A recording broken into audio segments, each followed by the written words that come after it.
Hi! In front of me is LG Q70 and today I would like to show you how you can connect it to printer. You need to start by opening Settings. Now click on Connected Devices and select Printing at the bottom. After that, you can click on Default Print Service right away and wait. Your device is now searching for a printer. When it finds one, just like in my case, it will connect to it. If you wish to, you can always use different print service, but firstly, you need to disable this one by clicking on this green switcher.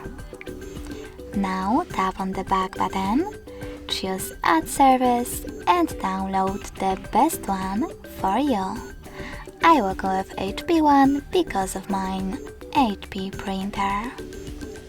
When your app is ready, click on the back button twice. Then just click on your service and wait again. Thanks so much for watching. If you enjoyed this video, leave a like, comment and subscribe. Bye!